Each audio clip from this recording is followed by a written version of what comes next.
Okay, Sheena, whenever you're ready.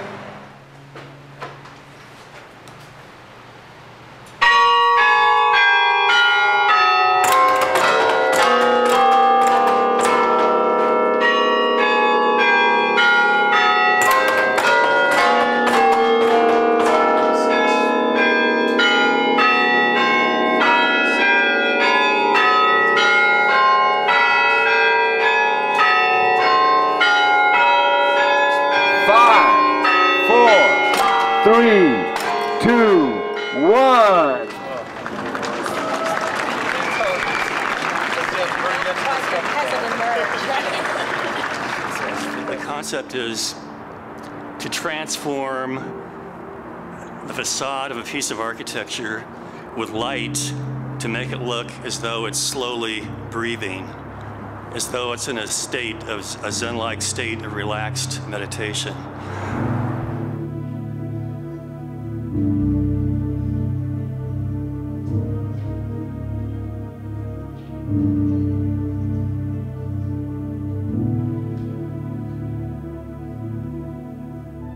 Well, so they had all these pictures they'd taken from Columbus and also other cities, and then we were to take one of them and then one of the cards on it with the words and actually an image card, an icon card as well.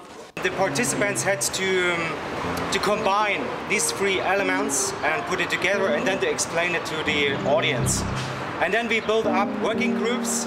After this we went back to Germany and we were analyzing the results, and so we developed this design.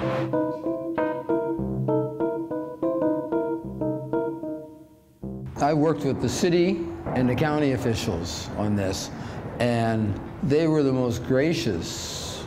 I mean, just to the point of almost making myself and the crew come almost to tears. They were so gracious to us.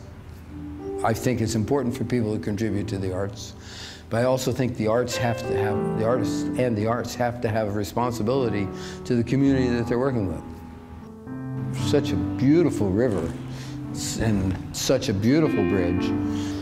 We'll find out whether people like it or not, I don't know. You know, it was fun to do and it looks kind of pretty out there, so we'll see how it goes. But thank you all for having me here.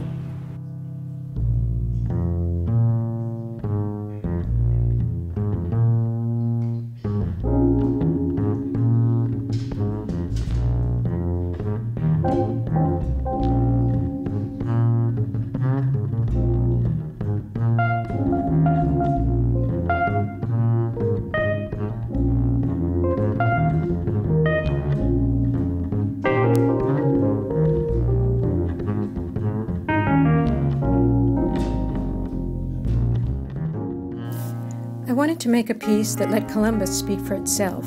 So I wrote 5 words, the beginning of a sentence, and we put them up on a large wall across the street from the State House. After that, we held a contest for Columbus residents to add a short phrase to the existing text on the wall. Every 2 weeks, we selected a new phrase. It's a generative piece that grows depending on input from the residents of Columbus. I was surprised and delighted that Transit Arts, a local group, staged their own response to the work on the site each time a new phrase went up. Columbus never experienced such beauty, opportunity, or passion as the moment we're living in now, for before it has been. Look down at small town, questions asked when. We'd elevate into our prime, where the time is now. This is inspiration. Columbus, welcome to your destination.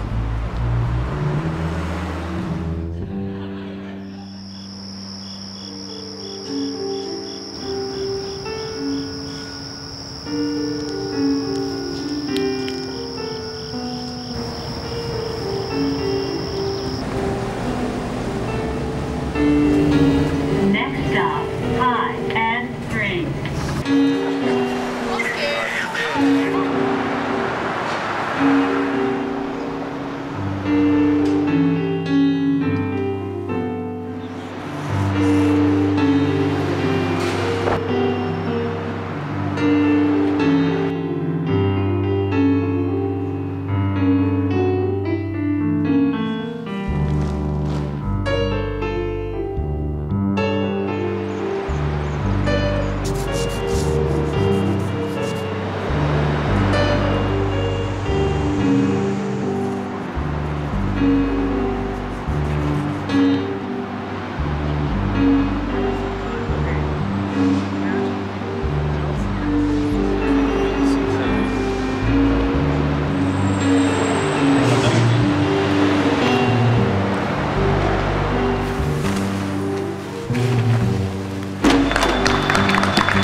My project consists of a custom-made sign, similar to ones you commonly see in front of businesses, church, and schools throughout the U.S. to give the exact time and temperature of the location where they're installed. My sign, however, tells the current time and temperature in Tehran, Iran, a city that is geographically distant and is in our news on a daily basis. The time and the temperature presents a moment in the city where the space between here and there is collapsed, and the citizens of Columbus can temporarily project themselves into a foreign place and circumstance. Throughout the run of the project, there will be open public forums with cultural, religious, academic, and political leaders discussing some of the complicated issues at stake in U.S. and Iranian relations.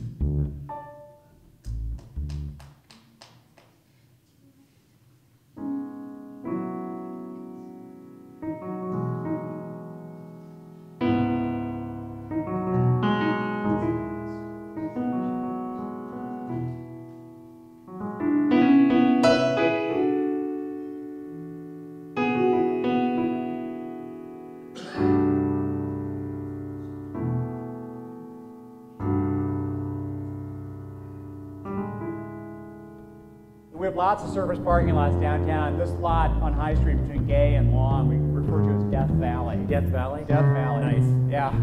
We were going past the surface parking lots, and Laurie Bodrum said something about couldn't we possibly fix up some of these parking booths.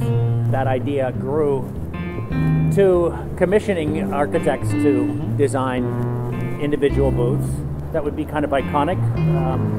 And would also take into consideration the parking lot attendants. The booths are a fabulous idea, and I think they'll be a great draw, and people will love to have them downtown. As I think about all of our projects, it might be one of the ones that is perhaps most tied into the kind of longer-term development that you're thinking about. Well, what I love about the Finding Time project, Malcolm, is that I constantly see people discovering things as they walk around downtown. That's what urban space is all about, is discovering these surprises, things you wouldn't necessarily expect to see, and it just adds a lot of depth to the experience of being downtown. We want to draw people back downtown, people to live, people to work downtown. So we're doing everything we can to encourage, just a return to downtown Columbus. Having a public art program is absolutely essential. When I was approached to do this, I thought I wanted to do deep research, so I spent a half a year talking to historians and lots of people. I thought I would take all things that are, but weave them together in my own way. Everything gets reinterpreted and painted. What's the weirdest or most surprising thing that you've found out? I think the squirrels, that in 1807 you had to kill 100 squirrels a year for taxes. Well, who could think that stuff up? There's a big section on time capsules and cornerstones, then convict labor and everything that was convict made at the penitentiary. It's just so much. It's just so much. And there's so much information, but trying to try.